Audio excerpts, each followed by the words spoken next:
I start making my predictions for how my yearly countdowns are going to look at the beginning of the year. I love when a movie surprises me, but given Disney's track record, I usually don't get my hopes up. I start January off by stressing after looking at the list of sequels and live-action remakes I have to deal with. And I definitely have some things to say about the Disney movies in 2021. Of course, sticking to my rule of only reviewing theatrical films is still a little difficult since streaming is ever dominant. However, I will always be strict about my rule of only focusing on Disney's 4 major franchises: Marvel, Star Wars, Pixar, and the classic Walt Disney Animation Studios. That seems especially important to mention since they own so many things now, and I'm constantly drowning in a sea of this company's releases. And in case you weren't aware of all the things Disney owns, they made a whole movie advertising it. Usually when I get started making these countdowns, I look up the official list of Disney movies that were released that year, just to make sure I don't forget anything. Typically the films that I rank at the bottom of my list don't even cross my mind. This year, however, I could only remember 3 of the films that came out. I'm sure you'll take that as a good sign. I'll be putting those movies in order, with my top film being my favorite from last year, and the lowest ranking film being the movie I hate with a fiery passion. 90% of these films are totally forgettable, and I'm gonna go back through them all while counting down the 2021 Disney movies worst to best.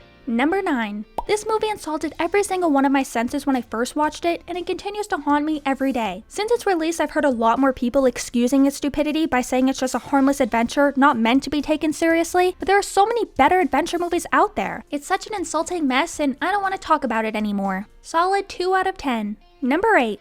When asked if I think this movie is good, I say no. When asked if I think this movie is bad, I also say no. I realize it's kind of this weird in-between where nothing is seriously offensive, but the movie as a whole just isn't good. The humor is annoying but not super obnoxious, and overall it's just 2 hours of nothing. All the characters are overly serious and act so stoic all the time that you don't get any real personality out of them. In fact, you don't get any real personality from the movie as a whole. It kind of just exists, and I swear it aged me 50 years. 80% of the film is them just getting their team together. Every time I thought they were finished, they go off to find another character I forgot about. The only way to differentiate them, since none of them have a personality, is by looking at their powers. Even then, I couldn't tell you all their names, nor do I care to remember. Whenever someone died, they kind of just dropped dead, and then they moved on. Because who cares when you have a bunch of other lifeless heroes on your team? And their existence just bothers me. They say they didn't get involved in previous conflicts because they didn't want to interfere with humans' development, but then they go introduce things that help them develop anyway. They're very selective when it comes to following their own rules. Some characters care about it more than others, but they keep getting involved, so they clearly don't seem to have a problem with humans advancing. Their reasoning for not helping out in any of the other movies is totally unjustified. I think I didn't like this movie, but I'm not even sure what happened anymore. Solid 3 out of 10.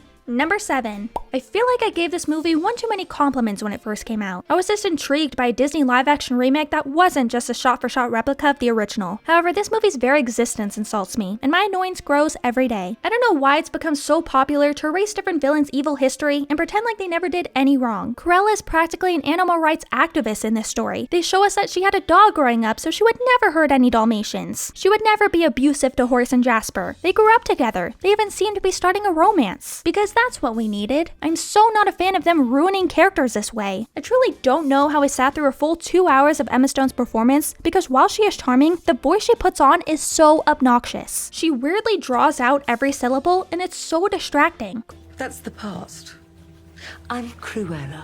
Cruella de Vil is supposed to be this over-the-top, self-absorbed character, and they erase all of her personality in this film. Solid 3 out of 10. Number 6. They introduced too many conflicts for a movie everyone keeps complimenting for being just a simple adventure. We have the bully character, we have this race they want to win, and we have this desire to go to the human world. It's too much, and the way they resolve each conflict is never satisfying. They win the race because the movie said so. Luca just perfectly gets to go to school all of a sudden, despite never actively working towards that goal. He talks a lot about the things he wants to do, but never actually does anything about it. Nothing is intriguing because nothing feels earned. Thus, I feel no emotion and feel nothing for this movie. Solid 3 out of 10. Number 5. This is way higher on my list than I wanted it to be. It was so much more intriguing before I knew the dragon was a giant blue fluff ball. I came up with so many interesting theories in my head just looking at this poster, and none of them came true. This movie really tried to sell itself as some grand adventure, but the set pieces were lame and forgettable. The characters travel on their journey totally unbothered. They don't seem to have a real connection to their home or to each other, and they end up inadvertently teaching a lesson about just blindly forgiving people, which is a weird set of morals for a movie where pretty much every character does something wrong. And not something little like they threw out an insult, more like they almost caused the end of the world because they're selfish, and this movie made the wrong characters apologize for it. I don't know what else to say about Raya because this is one of the movies I forgot existed until I looked it up. Solid 3 out of 10. Number 4.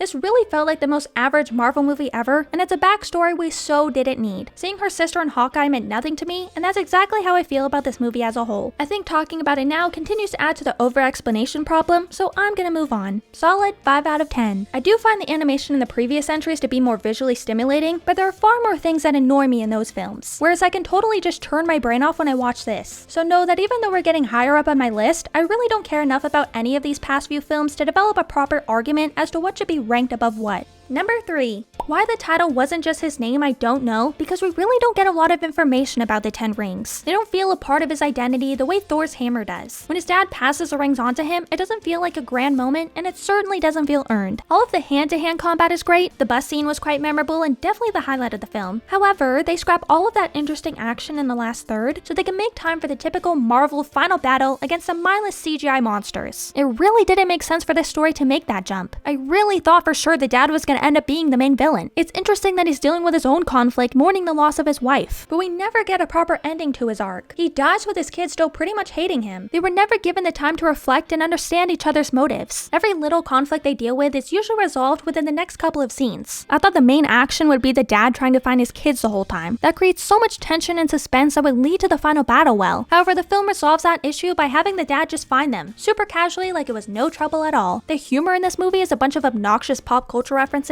as per usual in Marvel movies, and that humor is horribly imbalanced with the otherwise pretty serious tone of the film. Katie, who exists solely to throw out different one-liners at the most annoying of times, has such a shallow arc about finding out what you're meant to do, and when she finally finds her purpose, it doesn't feel earned. She doesn't deserve to have this victory or be praised because she hardly worked for it at all. Annoying should not be the only trait in a character's profile. Really, every character relationship is incredibly shallow. We don't spend any time seeing them work out their differences, despite them doing a lot of horrible things to each other, and that lack of development contributes greatly to Shang-Chi's lack of a personality. We don't see the ways he has been shaped by his past. They keep telling us his dad was tough or that he'd been through a lot, but we never get a quiet moment to see him reflect on that. So no connection to anybody and no personality means his dad's sacrifice held no emotional weight at all. It happened so quickly I didn't actually think he was going to stay dead. They hardly spent any time together. His sister comes back into his life after all these years too, and she just seems like a prop to him. They don't spend any time bonding, and they hardly have any genuine conversations with each other. Any dialogue is just someone over-explaining what's going on. Now this movie doesn't do anything offensive, but it definitely doesn't do anything special. It's been a while since I've seen it, and I'm baffled as to how they were able to fill almost 2 hours of time. It hardly feels like we even have a new fully developed character to join the MCU. Even the references to other characters and the cliffhanger seem so forced. There seemed to be a lot of potential here, but it really didn't take the time to build up an interesting story. Hopefully we'll get something more intriguing the next time we see these characters. Solid 5 out of 10. Number 2. I was admittedly very bitter to this movie when it first came out because I felt like it could have easily been so much better. The beginning scenes and any moments with just Tom Holland were so annoying to me because I was really just there for Tobey and Andrew. In the same way that I didn't care about getting to know any of the characters in the Star Wars sequels because I knew I had Harrison Ford and Mark Hamill to wait for. So I didn't care, and they really didn't make me care. I keep finding myself talking about the morality of recent Disney movies because Disney doesn't think through their characters' decisions and only want to pump out new retweetable moments. I, however, think it is incredibly corrupt that their entire agenda is to cure these villains. I just talked about how stupid I think that concept is with Cruella. I know they're trying to push the idea that everyone can be redeemed, but there is a reason why Darth Vader didn't get to happily return to Endor with Luke. Even after he redeemed himself and had this nice moment with his son, you can't forget the damage that he caused. Even if Luke did bring him back, nobody's going to forget the thousands of lives he took. The idea of casually redeeming your villains and then sending them back to a new perfect timeline so they can live their happily ever after is incredibly corrupt. I was legitimately mad when the characters first talked about this idea and then continued to insist upon it. When they're all locked up in their cells and Doctor Strange is ready to peacefully send them away, I was so beyond irritated that Peter stopped him, and that's how the conflict starts. They should have just had the villains team up and break out themselves. And I know some of the villains like Doc Ock are kind of just victims, but still the narrative they pushed doesn't make sense. Also, Doc Ock's CJ arms look so much worse than his puppet arms from the original. Tom Holland even said in an interview how great it was that technology has advanced so he didn't have to wear the actual props anymore, but no, this is stupid. And the arms can unexplainably do so much more now. They also tried to upgrade Lizard's design, but he still looks gross. I'm almost always for practical effects over CG. The other big thing I thought they could have done better are the character reveals. I think Tobey's introduction is incredibly underwhelming. I was anticipating having such a big reaction to this moment, but he shows up so soon after Andrew Garfield is introduced. I'm sure they did this because I knew everyone was just waiting for Tobey, but they should have at least given him some more time. It'd be like if they introduced Han Solo and Luke in The Force Awakens back to back. Like, yes, that's what we're we're waiting for, but use one of the characters to help the plot, and then together let them build up to the introduction of the other character. And I really don't have anything against Tom Holland, but once the other two characters show up, my annoyance for him grew. Toby and Andrew are having a nice conversation, and Tom just keeps trying to weasel himself in. I forgot he was even there until they comedically cut to him where he's sitting like 1,000 feet away. This is a definition of the adults are talking. I should also mention how fun this movie is to watch with a crowd, but when you're on your own, the long comedic pauses get really awkward.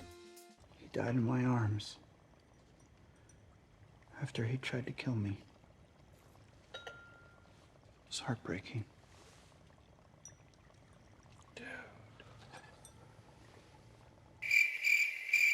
I'm also not sorry that I didn't feel anything when Aunt May died. They drew it out so long, I actually thought they were gonna find a way to bring her back at the end. I'm glad that Tom Holland's Spider-Man actually experienced some sort of loss, since they do hold through with the decision that he makes at the end. Too bad it took them about 5 movies to actually give him some sort of real consequence to deal with in the first place. When all 3 Spider-Mans are sharing the things that they've lost, Tom hardly has anything to say because he hadn't been burdened like the other two have. And I don't understand why people are saying Willem Dafoe was just as good a villain to Tom Holland as he was to Toby. If that's your way of complimenting his performance, then fine, but he obviously doesn't have the same connection to Tom. I didn't read too much about the multiverse and all this movie opened up, but I don't think you should have to pull out a giant timeline after every Marvel film. Especially since in the last big team-up movie, they were emphasizing how bad it is to mess with time travel. They were really just curing all these villains to feel good about themselves, but there are still different realities where they do the same evil things. I know you can't help everybody, but again, they were clearly trying to push a message about how everyone could be redeemed, and I don't think that works here. We get wrapped up in these sentimental moments, but that shouldn't make people forget the evil tendencies that these villains continue to show even just seconds before they're given the cure. The battle scene was fun, but none of it felt personal. Flint joins the conflict just because the movie said so. There weren't really any stakes because they weren't even trying to fight everybody, but instead just cure them. That's not as interesting because you already know it's gonna work out in the end. Anyway, I've spent so much time talking about this when really all they needed to do was just remove the part where they wanted to cure all the villains, and just have the conflict be them trying to get all the characters back to the right timelines. That practically writes itself. And it goes along with their messages in previous movies about not messing with time travel while still giving all the characters a reason to be there. Besides the problems I have with the morality of this movie, it's also just boringly shot. Imagine if we got a sequence as interesting as this one with all 3 Spider-Mans. Instead, the movie is just full of a bunch of shot reverse shots and close-ups that are so extreme I literally couldn't see anything. I remember specifically taking note of the final fight between Tom Holland and the Green Goblin because I was hearing the fight noises, but it was so zoomed in I had no idea what was going on. They also totally got me because I thought for a second that Toby was really going to die when he got stabbed, and if that actually happened, I would have died with him. So the good parts of this movie were a lot of fun. It annoys me thinking about how they could have easily made this a solid 9 out of 10 though. I mean, imagine if Toby didn't drop in until the final battle. Imagine the other two being overwhelmed by the villains, saying they don't know how to fight them since they've never seen them before. And then all of a sudden a portal opens up, Toby walks in and says,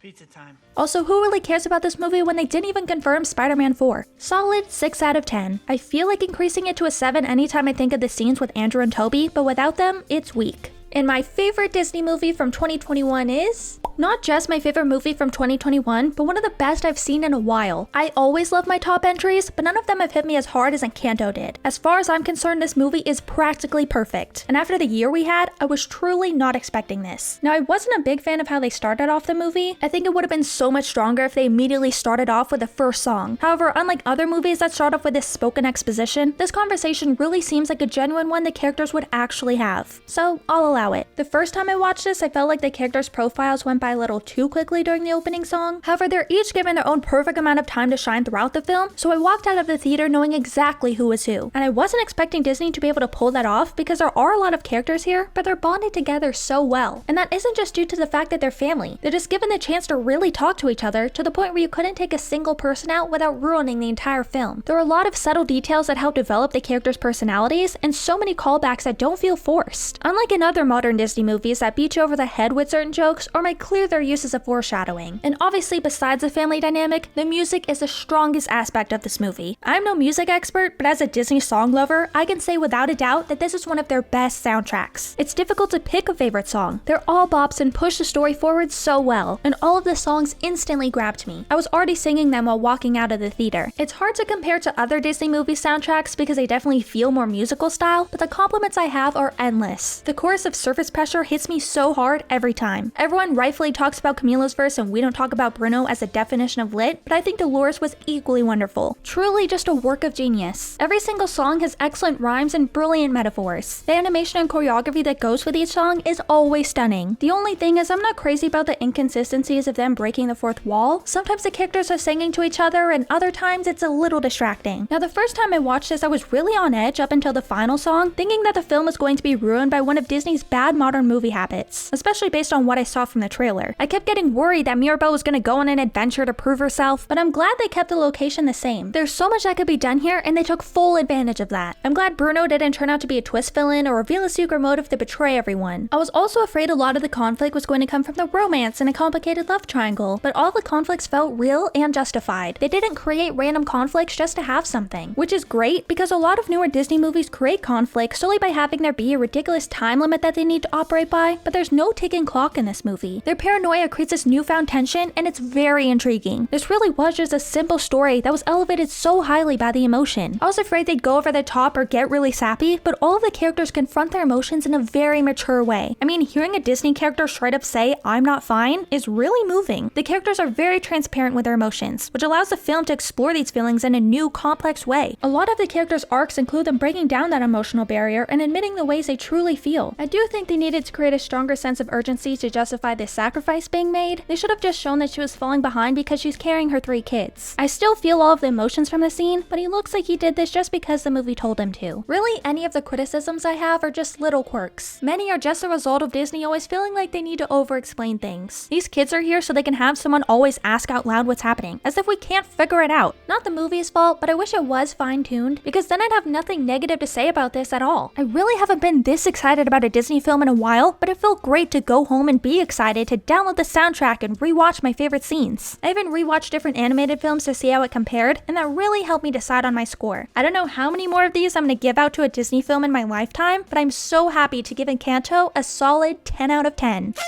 I knew this movie deserved a solid 9 after my first viewing. 10s go to any film that I make a personal connection with and officially go up on my favorites list. Encanto definitely fits that criteria, and I will continue to watch and enjoy it for the rest of time. And there you have it. Every year, the contrast seems to grow between my best and worst ranked film. I mean, it wasn't until almost my final entry that I got past a 5 out of 10. So many of Disney's new movies just feel so disposable. So much so that I again forgot what movies were even released last year. Every now and again though, Disney does release a perfect film, and it continues to give me hope in this gosh-forsaken, money-hungry company. I will deal with as many Jungle Cruise movies that I need to in order to get more films like this.